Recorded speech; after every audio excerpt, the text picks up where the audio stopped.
Okay, from Brightstar Lifestyle side, welcome today to our sparking conversation. We are hopefully going to get a spark for the rest of the week because we want to say yes to joy with all of you.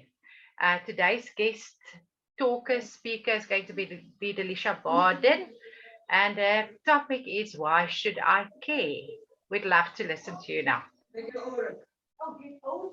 Hi, everyone. Raylene said I only had 7 minutes, so I've had to cut a subject that can normally take me 3 or 4 days into 7 minutes. So it's very basic, guys. And if you want to talk about it more, I'm always available. Why should we care in a world where nobody cares about anybody anymore, where everybody's only busy with their own business?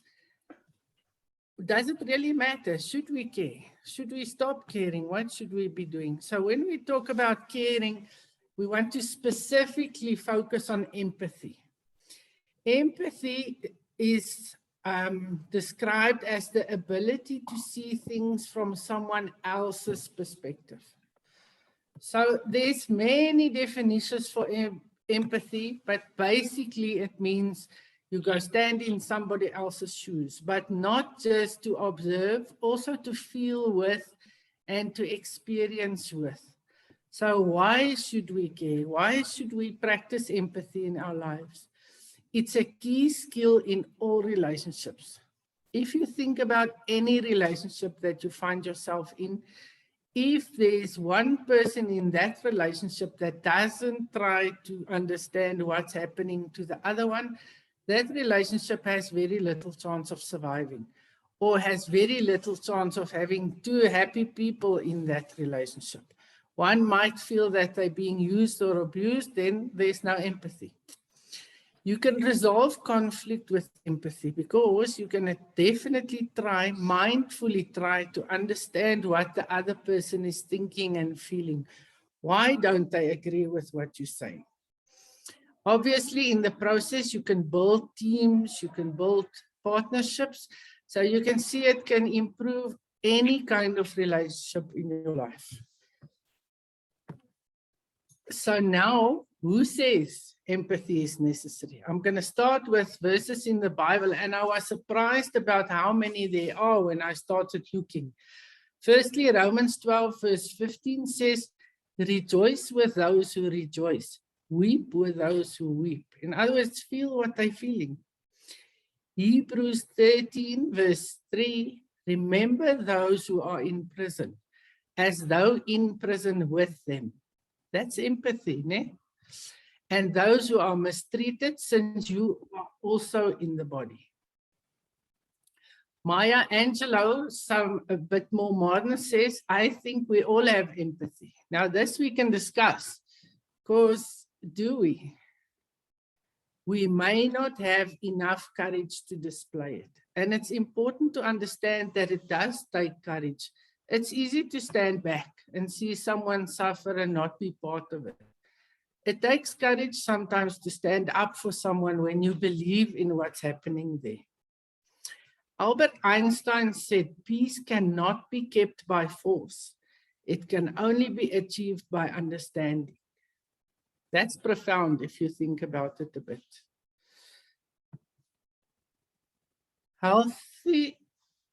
Basically, empathy is therefore needed in any place where people are communicating on any level. So it's at home, it's at work, and it's very important to know that you also have to have empathy with yourself. Remember, you're in a relationship with yourself. How do you talk to yourself? Do you talk when you're in your own head, busy with things that are happening? How critical are you of yourself? How much of breaking down are you doing to yourself? Sometimes it's not the people around us that break us down. Sometimes it's us ourselves. And that's a form of empathy. Healthy relationships with others and yourself, read yourself in here also, require nurture, care, and understanding. If there's no empathy, there cannot be understanding. Friendship, work relationships, and romantic relationships that lack empathy will soon flounder. It cannot grow if we don't try and understand each other. When people think only of their own interests, the other people in the relationship will suffer.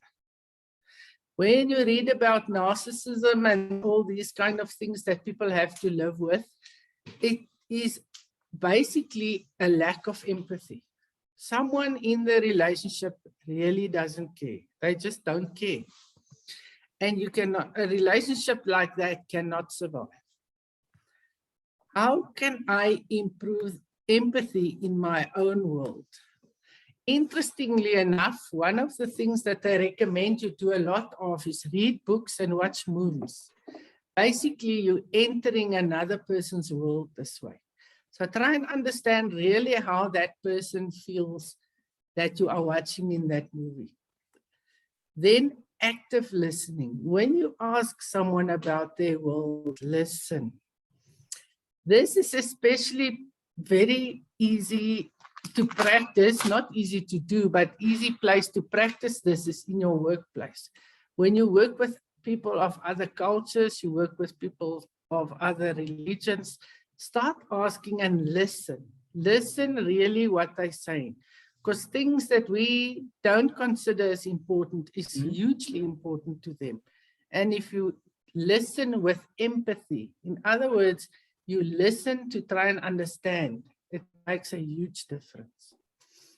Try well-wishing. When it goes well with someone, try and picture how you would feel in that situation and then wish them well. In other words, congratulate it and mean it.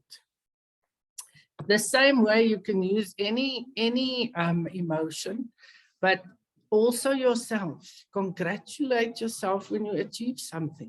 Why do we always feel like we're not good enough, criticize ourselves? Often we spend hours a day thinking of what would the people be saying, what are people thinking? They're not really. All of this is happening in your own head.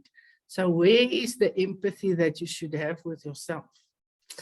Then cultivate curiosity. Ask people why they do things the way that they do.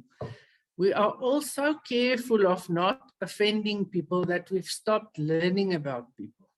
So ask them, if someone does something that doesn't make sense to you, ask them why they're doing it and what does it mean for them to be doing it that way. It's amazing what people are willing to share with you. So now that is why empathy matters. It's basically about relationships, nothing else.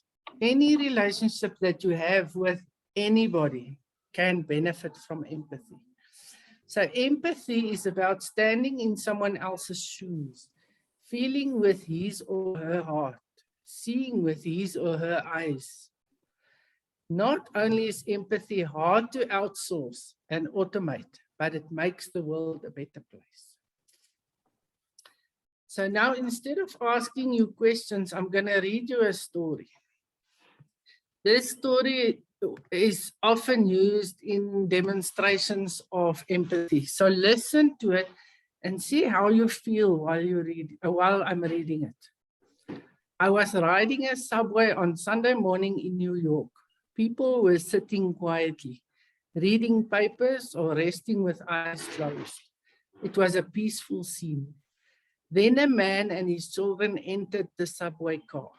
The man sat next to me and closed his eyes, apparently oblivious to his children, who were yelling, throwing things, grabbing people's papers.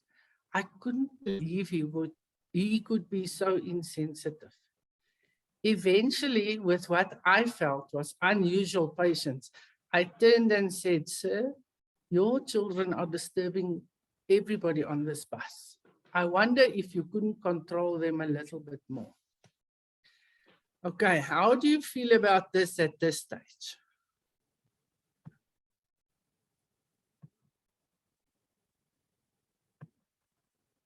Enige iemand?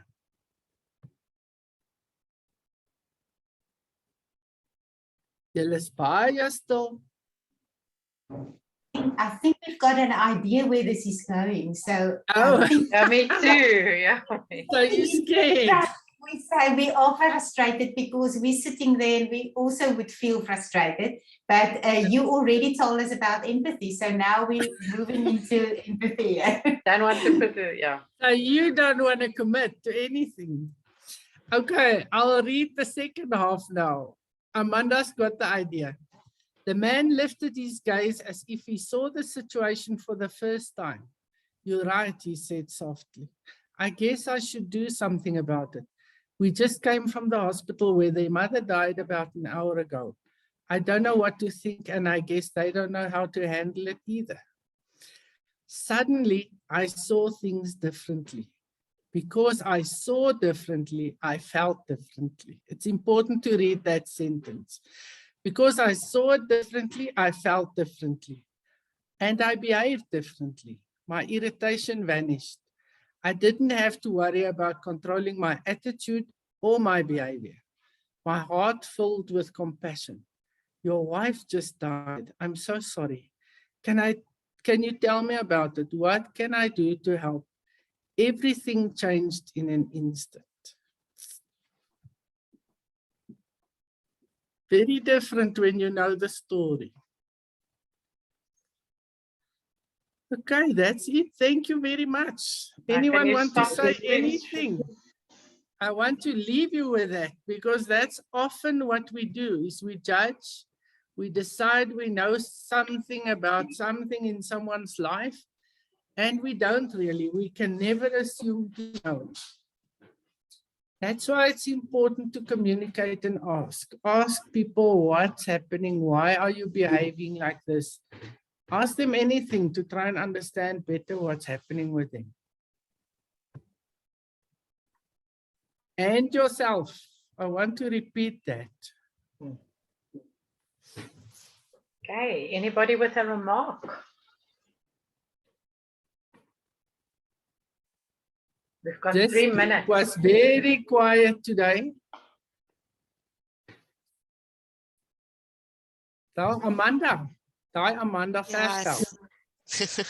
I think sometimes we, and I'm speaking about myself, obviously. I mean, everybody can speak for themselves, but I think we are often very, very quick to judge, because we all go through stuff, and then we're so absorbed in our own stuff that we don't make time to find out why somebody else is perhaps acting out of sorts. I remember just after losing my husband, I said and did things that people just did not understand. And with the 1 or 2 people that bothered to get to know what's going on in my heart were the ones that got the best out of me, because they knew that I was having a bad day at the time with whatever I was going through. And that to me was such an eye-opener. And so I really do try, I still don't get it right, but I try to look at it from the other person's perspective, because so many people have lost loved ones in the last 2 years. So many people have come through severe illness and have still not fully recovered.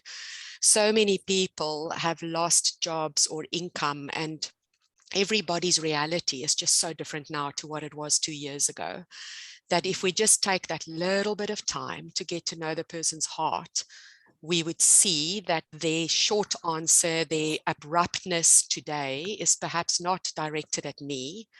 It's just because they're dealing with some stuff that I have very little or no idea about. So this was a great reminder. Thanks, Delicia. It's a topic that's very close to my heart.